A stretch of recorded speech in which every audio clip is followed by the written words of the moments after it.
When the Supreme Court came out with its order on the Lodha Panel's report into BCCI and cricket administration, everyone thought that the time to clean up cricket bodies had arrived. But this weekend, Justice Katju has completely busted that understanding by submitting his own report to the cricket body, which advises them to pay no heed. The report says the Lodha panel has no business in making its recommendations, and by asking it to be implemented, it was overreaching itself. To talk about his report and to understand if this is the end of that Operation Cricket Cleanup, we have Justice Katju in the studio. We also have senior cricket writer Pradeep Magazine, who has a contrary position in the matter.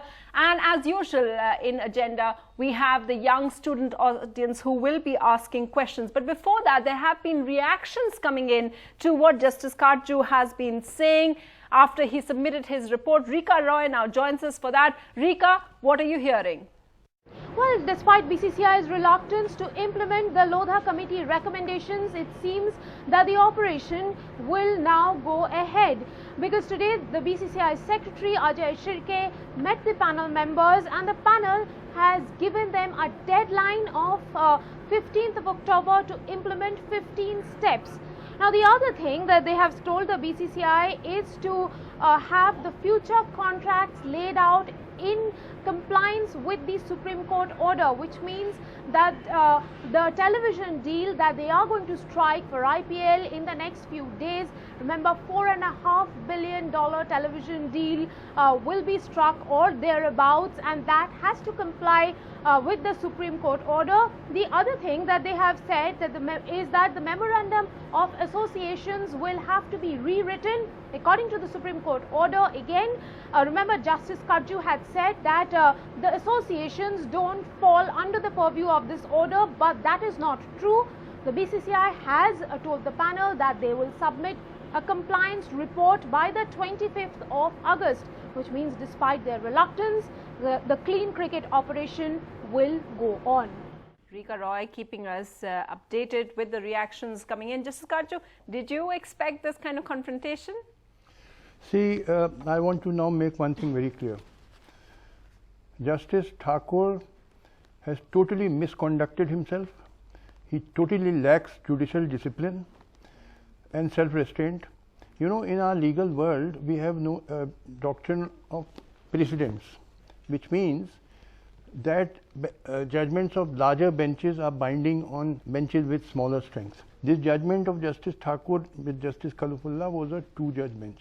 How can you ignore binding precedents? Is a judge above the law? Well, judges have to follow the law. I mean, Justice Thakur should now recuse himself from these proceedings. He has disqualified himself. He has shown that he has got a closed mind.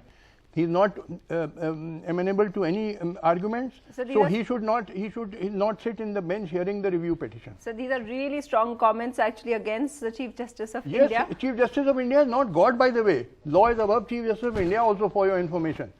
Law is above everybody. However high you may be, the law is above you. He has misbehaved. This Justice Thakur may be Chief Justice of India.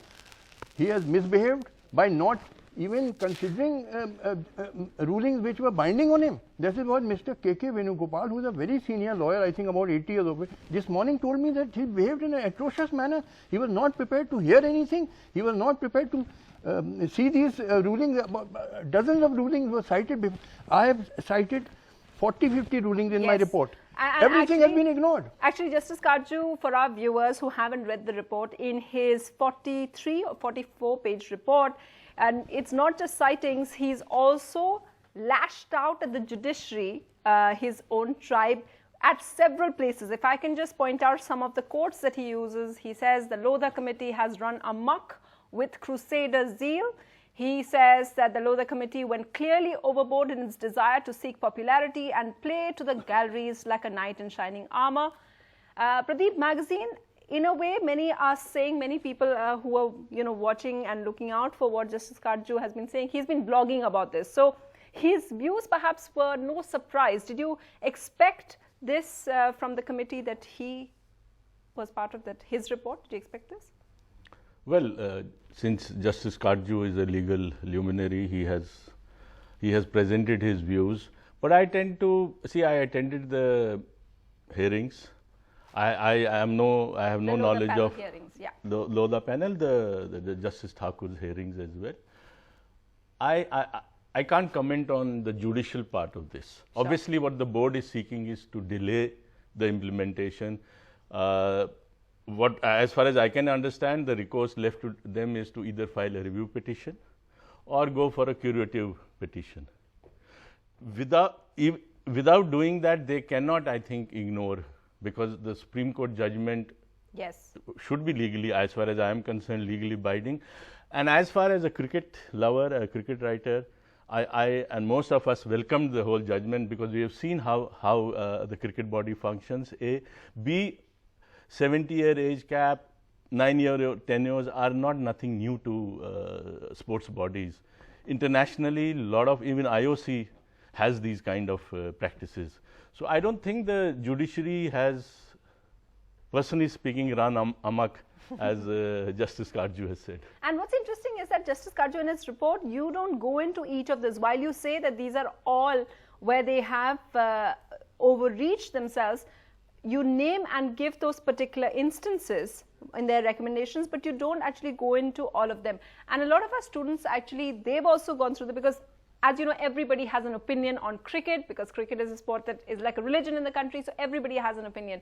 What did you want to say to Justice Katju? Sir, my question is, you have made a statement like it is unconstitutional, and when I read through the recommendations, I felt like it is for the betterment of the board, like having office bearers holding not more than one office. Other recommendations were good for the board. So when, how can you say it's unconstitutional? Regarding this being good and being constitutional are two different things, and this desire to do good, should good be done by the courts by throwing to the winds the Constitution of India, throwing to the wind the law, saying that I am a judge, I want to do good, so I will ignore the Constitution. See, the Constitution has separation of powers, the legislature, executive and judiciary. It is for the legislature to make laws, not for the judges. Judges only interpret the laws and direct to the executive to enforce the law. Judges cannot make law. There are 40-50 judgments which are in my report, which you can see. Benches of 5 judges, 3 judges, which say that judges cannot legislate. All these recommendations which have been directed to be enforced are legislative in nature. For example, fixing the age cap of 70 years. Of BCCI office bearers.